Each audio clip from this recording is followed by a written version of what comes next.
guys, so I'm gonna be doing something a little different today, and if you like it, I'll keep doing it. If not, I'll stop. And I'm not gonna be doing this for every video that I put out, but basically I'm trying to save on some time here because I just don't have the same time I would normally have to get my videos out on a weekly basis like I normally do. So I'm just gonna bunch some stuff together, guys, and I'm gonna start with the main movie that we're going to be talking about today, and that way if you want to just watch the review on that and then say adios, that's cool, that's fine. But if you want to stick around and see what else I'm talking about, I'm basically going to be quickly covering what I've been watching lately, because it's so much stuff that I've been doing. And I also, as some of you may know, I also do a horror movie blog over at redmangoreviews.com. And coming up with October, my favorite time of year because it's all horror. It's happy Halloween for me. And over there, I'm actually going to be doing another 31 days straight of horror movies. I'm going to have a lot of writing to do and I'm not going to have as much time. So I'll be doing this kind of stuff for a while. Like I said, it's not going to be for every video, and I hope you enjoy it. But let's start with the movie that I want to talk about today, and that movie is Don't Breathe Part 2. So here we have the sequel to the surprise hit. That was a movie for those who, well, I'm guessing if you're watching this, you probably saw that. But just in case you don't know, it was a movie, basically a home invasion thriller. We had 3 young people break into the house of a man that they assume would be very easy to rob because the dude is blind. Only for them to learn the hard way that you don't underestimate people. And now we follow up with the sequel. And as much as I enjoyed that movie, I had some issues where I was wondering, how do you do a sequel to a movie like that? Because, spoiler alert, I hope you've seen the first film. I'm gonna dig into that a bit. In the first movie, the blind man is revealed to have a really dark secret in his basement, which is he's keeping a woman captured there so that he can impregnate her. And it's not by normal means of impregnation, but let's call a spade a spade. It's a violation. So how do you do a sequel focusing on that guy and making him a hero? Well, simply put, you put him up against bastards that are worse than he is. So let's get into what I liked about this movie. And I'll start right off by saying, in this one, the same directors return. We have Fede Alvarez and his partner, Rode Saguyes. I'm probably slaughtering the gentleman's name. I'm so sorry. They switch roles here where Rode does the directing in the sequel. But they're still working together. They both wrote the screenplay. And the movie basically picks up pretty much shortly after the events of the first one, where the blind man, he's found this young girl and he's raised her as his biological daughter.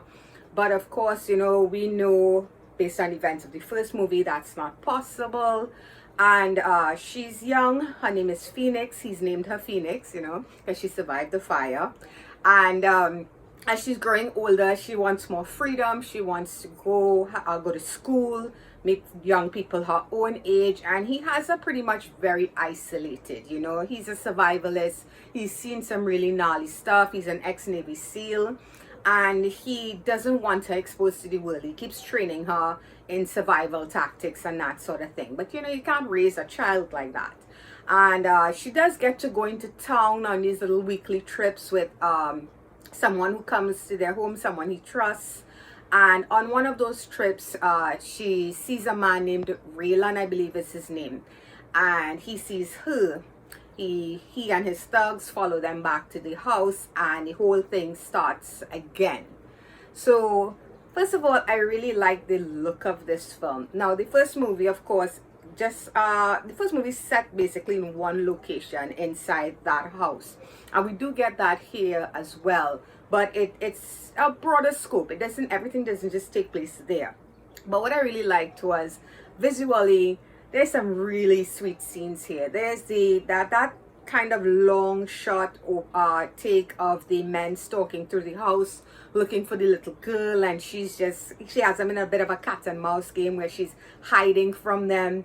I thought that was so well done, the way they would just have the camera following in one direction, and then it would take us to another direction. We'd see where she's hiding, we'd see the movement. You get a pretty good idea of the layout of this house, and I thought that was really well done. I also appreciated the fact that even though a lot of these scenes, and this is something we got in the first movie, is shot in darkness, that you can see what's happening. The filters they use, the lighting they use, we can see what's happening. You have these movies these days, some of these films, they when they shoot dark scenes, the way it's edited, the way it's shot, you can't see anything, and I hate that. So we don't have that problem here. And like I said, they really amped up the tension and they amped up the thrills, because the first film, of course, it was 3 kids he was up against, and this guy, blind, yes, he's an ex-Navy SEAL. He's fit. He knows how to handle himself, especially in his own domain. So you get a sense that he'll always have one up on anybody coming after him. But what they did here is the guys coming after him, they also have ex-military background. They have that training and stuff, right? So they are not going to go down as easily. And we get some really great fighting sequences. We get some nice hack and slash moments here. I won't get into that too much, but these guys are brutal. So the fighting, everything feels very visceral. You feel like every blow, every stab, every hit is real. And I always love practical effects, guys. You know that. So every cut, everything just looks, and it makes you cringe a bit when you see the impact of something like that. So they do a really good job of ramping up that tension, ramping up the thrills. I thought the pacing was good too. Things do slow down a bit in the middle act, but it never got to the point where everything grinded to a halt. So I really like that a lot. And in terms of acting here, I mean, Stephen Lang, this dude, he's so believable in his roles, even more so than I would say Liam Neeson. Stephen Lang is a monster, his voice, everything, and it works for this character because we know he's done some effed up stuff, but at the same time, in this case, he's trying to keep this kid alive. He's trying to protect her. And then when certain secrets are revealed and certain things are amped up, the way the child reacts to that, and that child actress, I give her props too, because her reaction to these things, who do I believe in this situation? Who do I run to this person? Do I run to that person? Do I just run away? All of that is handled in a very logical manner, and I appreciated that, because I think the decisions that are being made by this child make sense, especially when you consider it's a child we're talking about, The villains, I mean, they are your cookie cutter villains, but we don't really need that much development here with these villains. I didn't need it, at least, because these guys are just monsters, and for our previous monster to be redeemed, we needed to put him up against some worst people, and that's what we got here. Another thing they did, and huge props, and this is the reason that I rate this film a little bit higher than the first one, is that the final act, they did something I did not expect, and that's something I feel like it redeemed the blind man, because there is no, how to put it, there's no ambiguousness to the things that he's done in the past. It's put out there, it's said, and I feel like what he goes through, the fact that he faces up to his own ugliness, his own demons and darkness, I really liked that. I did not expect them to do it. I just thought they would, I went into this thinking they're just going to put him up against really, really, really terrible people, and that's going to be his heroic, thing. But they went a step further, and in doing that, I feel like we did get a a level of redemption for this character. So I really felt like they needed to stick the landing, and they did. And because of that, I would give Don't Breathe 2 just a slightly higher score. So I think I gave the first movie a 7 out of 10. I'm giving this one a 7.5. And I know for some people it might be, oh, it's a thriller, it's like a 6 or whatever. Nah, for me, this is my kind of movie. This is my kind of jam. I'm giving this a 7.5 out of 10. I thought for what this movie was, for what they did with it, sequel-wise especially, I felt like they nailed it. So Don't Breathe 2 gets a 7.5 out of 10. And yes, there is a bit of a mid-credits sequence. So if you guys see the credits rolling, stick around. There's something very short happens there that kind of leave things open. I don't know. I guess it all depends on how much moolah this movie makes. So that's it for Don't Breathe 2, guys. So I hope you enjoyed it. And if you liked that movie, let me know. If you didn't, let me know why. Let me know what didn't work for you, and if you'd be interested in seeing a third, if that's even possible with the way this turned out.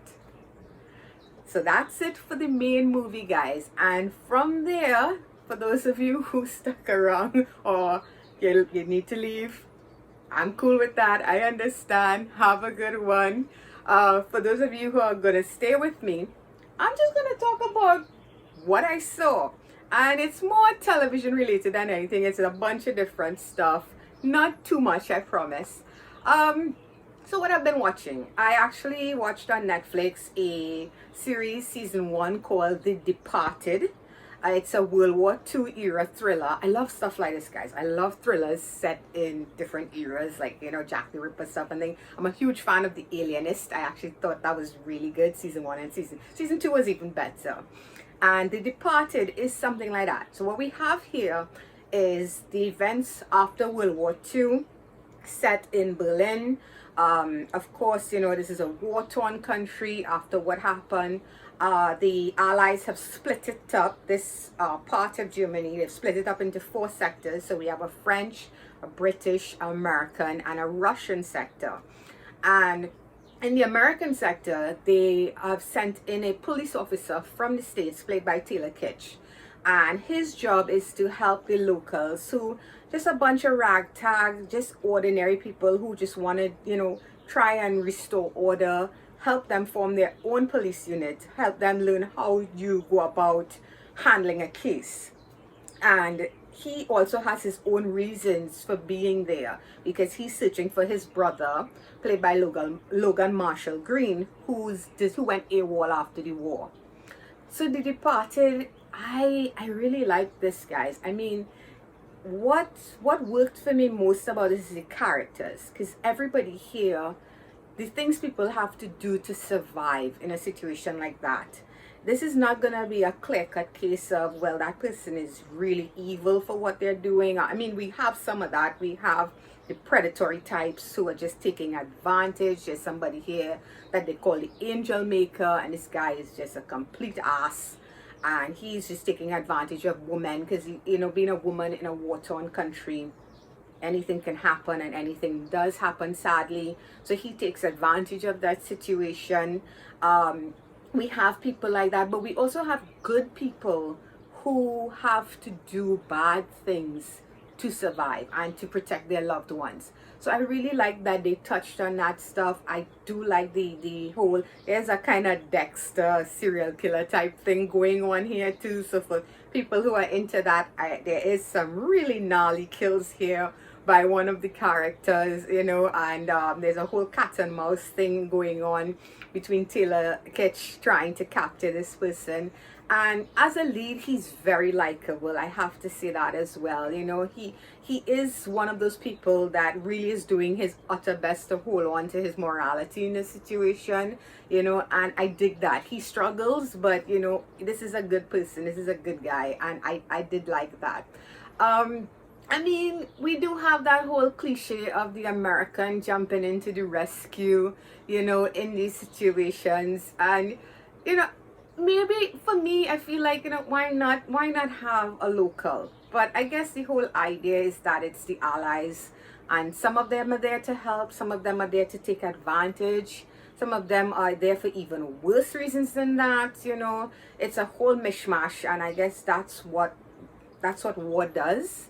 But guys, if you want to check this out, if you're into thrillers, if you're into thrillers set in different time eras, I definitely recommend checking out The Departed. It was a strong season one. There's not a lot of filler. It's there, but it's not so much that you're like, oh, I'm so bored with these episodes. There's usually something happening every episode that takes you pretty nicely into the next one. So I hope they do a season 2. I'm looking forward to see where they go with it.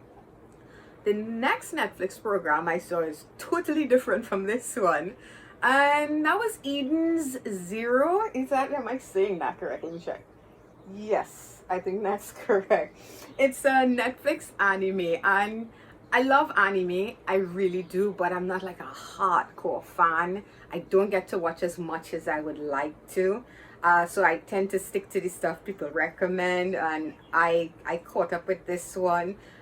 This one, I thought it was so fun, and yeah, I've seen stuff like this before, but it worked for me.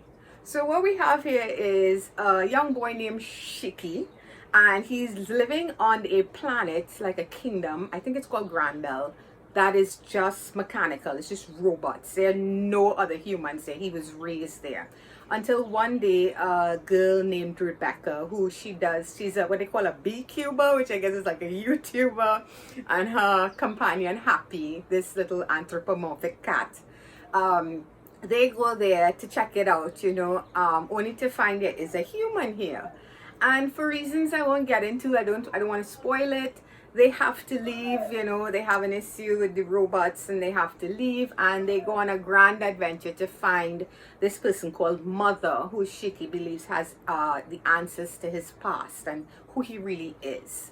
And along the way, of course, they pick up a bunch of weird friends, you know, typical anime stuff. I mean, if you've seen Hunter x Hunter, if you've seen Fairy Tail, I would even say Black Clover, you probably have a pretty good idea of what Eden Zero is like, you know. And you know, yeah, it might be a derivative of other shows, but I found this really fast-paced, funny. I like the fight sequences a lot, you know. I like the characters, most of them.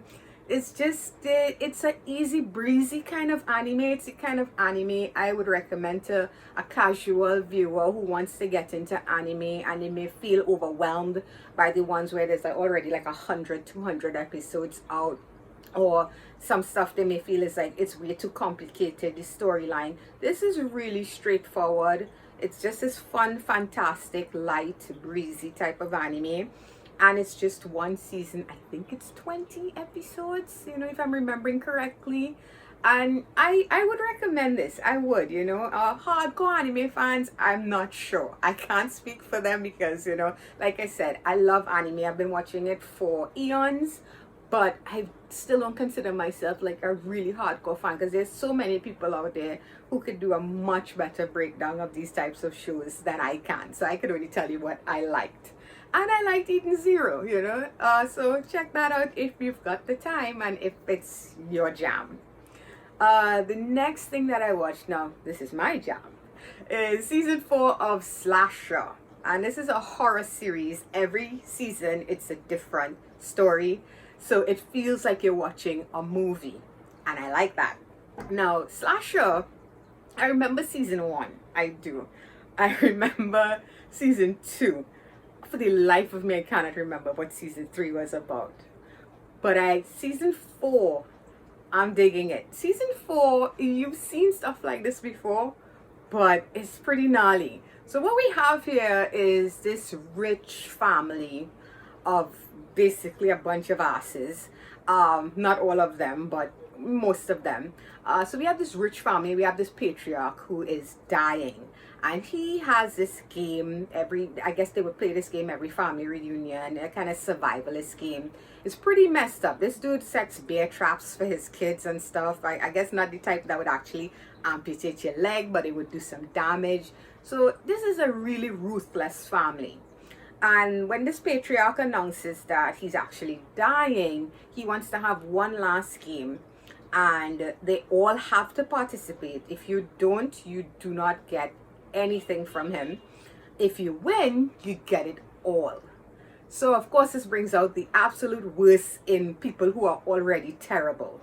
And the enjoyment in this is watching some of these people get killed in the most brutal fashion. You know, I like, wow, Slasher really upped the ante, because they've had some interesting kills through the seasons, but these, holy crap, from the first kill is one of the most vicious I've seen on television in a long time. And it's a lot of practical effects, so if you're into that like I am, you should definitely check out season 4 of Slasher. Not all the episodes are out as yet. I think I watched up to episode 5, which I think was entitled Family Ties. But it's pretty much getting down to the numbers, and I'll give them this. It's not that easy to figure out who's behind it all, you know. I'm guessing, I have some guesses. I'm even thinking they might pull a Scream and we might have more than one killer involved here. That's just me. But yeah, guys, if you're into slasher whodunit type horror movies, if you wanted Knives Out to be rated R, you should definitely check out this latest season of Slasher. And if you haven't seen the past seasons, check those out as well, and maybe get back to me with what season 3 was about, because I don't know why my brain has completely blanked on that. And last, but I think last, do I have a last? I have two more things. I've been checking out Fantasy Island, of all things. I kind of came across it. I hated the movie, as you guys know. You can see my review of that. But I don't know. I just decided to watch this series, and you know what? I kind of like it. It's one of those light-hearted type of series, and of course this is a reboot of a television show from the 80s, I think. They had this, and I think they had Love Boat, and it's, you know, couples having these adventures with Fantasy Island. They come on the island, they have a wish, and usually there's a message, there's something to be learned. What they're learning is pretty cool. It's modernized, and we also get a sense that the island itself, you know, they're going to expand a lot more on what's going on with this island, more than we got in that stupid movie, and definitely more than we got from the original, which was very, very light-hearted. They never really explained anything about the magic of the island or Rock here, who is actually, we have a gender swap, and she's now, I think she's supposed to be his niece. So it's, so far the episodes have been pretty entertaining. I've watched about 4 episodes, I think, so you can check that out as well. I don't know if I would say, you know, I wouldn't say it's must-see TV or anything like that, but I think it's worth watching if that's your jam. I've said that before. Last but not least, guys, I have 2 more to go. I have a horror movie and I have a kind of supernatural series. And the horror movie was a movie I saw called We Need to Do Something. It's I think it's a Shudder original. It's a simple movie, simple premise. Family during a storm they go into the bathroom to hunker down for that storm, and they end up getting trapped in the bathroom, and all they have is water and each other. And there may or may not be a supernatural element involved here. So again, now this one, guys, this was slow. If slow burns are not your thing, stay far away from this movie. But something about, I think for me, it was a mystery of what exactly was outside that door, because as the movie went along and certain things were revealed, you didn't know if it really was just a storm or if there was something waiting for them on the other side of that door. And I think the strength of this movie definitely lies in the performances of the adult characters, the characters who play the mother and father. But there's some gnarly stuff here. And like I said, I think what kept me rooted to my seat to watch this out to the end is I really wanted to know, because there's this scene that takes place where the kids stick their hands outside the door. Now the door can slightly open, but not enough for anybody to fit through. Something is jamming it from the other side, and the kids stick their hand through, and they believe what they're playing with is a dog. It's not a dog, right? It's just so messed up what comes after. We actually have Ozzy Osbourne here as a voice of this character. So yeah, just for that, things just went insane when I saw that part. What came from out, what they got from the other side of the door, I was like, what the hell is going on? And that is really what kept me rooted, what kept me watching this movie. So I'm not saying this is a great movie, guys. It really isn't. I wouldn't say, for like an average 5 out of 10 kind of thing going on here.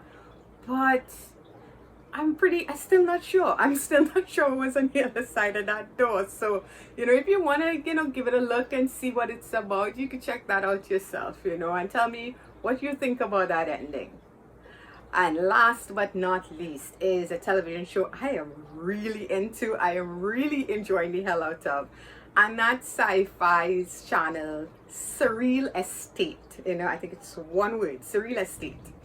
What we have here is a really kind of kooky premise of a realtor company, a fancy one, called the Roman Agency. And they buy, of course, they take houses and they sell them and stuff to families. But the thing about them is that the houses they tend to focus on are somehow haunted. There's something going on in that house. And their job, these guys go in and they try to defeat whatever it is in that house so that they can safely sell the house to their family so people won't be murdered. I am really digging this series, guys. I can't recall seeing anything like this. It's such a fresh take on the whole paranormal activity in a house, that you would normally see. Because each one is quite different. You wonder how many different hauntings there can be. They come up with these terms for these ghosts, so it's not like stuff you've ever really heard before. And yes, it is kind of ridiculous when you think about it, but it's also really fun, and it's a likable cast of characters. I am being a bit prejudiced here because I'll tell you guys what really pulled me into this show at first was that one of the actresses, her name is Tennille Reed. She actually has Trinbagonian, as we like to call ourselves. She has Trinidadian or Trinbagonian roots. I think her dad is Trinidadian. And while watching the first episode, there's a scene where there's a small shout out to my island of Trinidad and Tobago. So I was like, wait, what? That's kind of cool. And it happened again later on, and I was like, wait, what is going on here? And I think the character has actually written it into her character that she is part Trinidadian. So yeah, I'm a little biased because of that. But put that aside, this is a really fun show. I am having a blast with this, And I know it's not probably going to be for everybody, but SurrealEstate, what I love about this as well is there are some solid creepy moments here. There's some great shout outs and homages to shows like The Exorcist and stuff like that. Movies, like The Exorcist and stuff like that, and Amityville and stuff like that. You will see those little moments here and there, but there are genuinely creepy moments to be found here. There's stuff here that there are some effective jump scares. There's stuff here that will creep you out. It's entertaining, it's interesting. I like the cast. I really hope this series has strong numbers and they get a second and a third and a fourth season, because I am having so much fun with this. So if there's anybody out there watching SurrealEstate, let me know what you think of it. For me right now, it's like an 8 out of 10 for me right now. I'm really digging this show, and every episode so far has been a little bit better than the next. So I would love to see what they bring. So far we don't really have a main big bad, and I'm okay with that. It's kind of like the early seasons of Supernatural when you have your monster of the week, and that is so much fun. Not every show we need to have one big main bad, because things could get really boring when they do that too soon. So I hope they stick with this whole monster of the week, or ghost of the week if you want to call it that, formula for a while. Because that was when Supernatural was at its absolute best for me. So if you like that, you should definitely check out SurrealEstate. And that's it, guys. I promise. So that's everything I've been watching. That's what's been going on with me. I've seen some other movies and stuff, but nothing to talk about. Sadly, cinemas here have not been reopened as yet, but fingers crossed. We're supposed to reopen, I think, in October. So I refuse to watch Shang-Chi pirated. There's so Candyman. There's just so much that I want to see on the big screen, the way it was meant to be seen. Oh my God, please let me be able to see Dune in IMAX. I really want to see these movies the way they were meant to be seen. So when I do, then I'll review those movies. Otherwise, I am not watching them. I really don't want to rob myself of that experience. So that's what's going on with me. And that's it for this. So I hope you guys enjoyed this. And if you like this kind of thing, let me know. I'll do more of it. If not, let me know, and I'll take my beating and I will stop. Like I promised, not all my videos are gonna be like this, but definitely when there's a time crunch, I'm gonna just kind of put it all together for you guys. If you like this, please feel free to hit that thumbs up button. It's much appreciated. If you guys are new and you'd like to subscribe to my channel, you can click on my face when it pops up right about there, and you can check out past reviews right along that way. So until the next one, guys, bye bye.